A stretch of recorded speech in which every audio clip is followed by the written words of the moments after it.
We're now joined by a former Victoria Advocate reporter turned author, Tamara Joy Diaz. She's here to talk to us about her book, Historic Tales of Victoria, Texas. Welcome, Tamara. Good morning. Well, it's great to have you here in studio, and it has been wonderful reading your book. I was reading it during my show today. Thank you.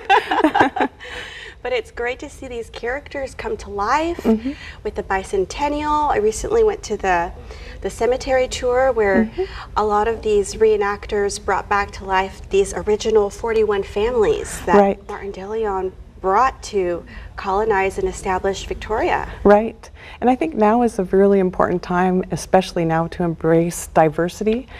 And Texas has a lot of diversity, and especially Victoria. If you think about Don Martin de Leon, he was ahead of his time because he embraced the white settlers who were already here. Right. And he had them only predominantly Mexican empresarial contract, but he allowed John Lynn to stay, Margaret Wright to stay. He gave them a head right. He really embraced that diversity, which is really important right now in our country. He really besmirched the Mexican government by doing that. He did. They were uncomfortable because they were worried about white settlers coming in and taking over Texas. He like Santa Anna, Mier and Turan, they knew that the United States really coveted Texas, and they were concerned about that. So when Don Martin established Victoria and allowed those white settlers to stay, he was kind of twerking their noses, you know, a little bit, but he was ahead of his time. He embraced diversity. He wanted his colony to have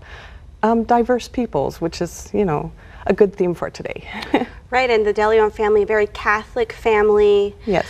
Those white settlers that were coming in at that time, they were Protestant, and they were slave owners, which is not something that the Mexican culture or the Mexican government practiced. Right, they didn't allow slavery in their country, and of course the de Leon family, they didn't have any slaves, but Juan Lin, he had slaves, you know, and even Stephen F. Austin said that Texas had to be a slave state to attract the southern people to function economically. Right. And I remember reading, you wrote a column that had, or it was a story in the paper that had that quote. I remember reading that. Right. And it stopped me. Yeah, and it is uncomfortable for some people in Texas to talk about that part of history. And there was a very famous historian, Annette Gordon Reed. She's from Texas, and she said Texas is a white man.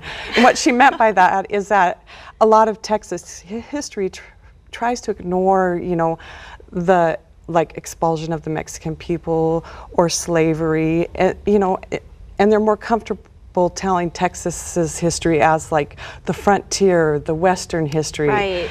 But you can't really whitewash history. You have to embrace all of it in all of its aspects, good and bad, to tell the whole story. And that's what I've tried to do in my book, and especially to honor the de Leon family, because, you know, I think they deserve some justice at this point, and that is what the city of Victoria is doing. They're doing a wonderful job getting the statues up and embracing that history.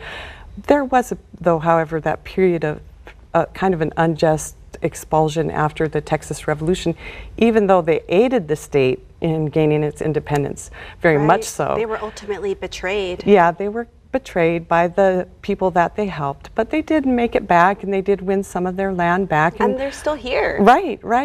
Blanche de Leon, she's a wonderful advocate for her family to this day, and I love talking with her.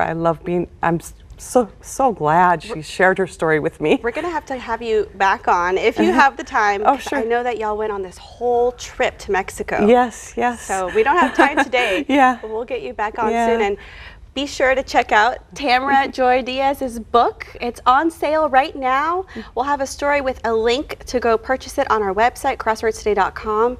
I'm really enjoying it. And it's a quick read. Yes. And you can take any part of the book and read it individually, or you can read it front to cover. They're all individual stories, and it's 200 years of history.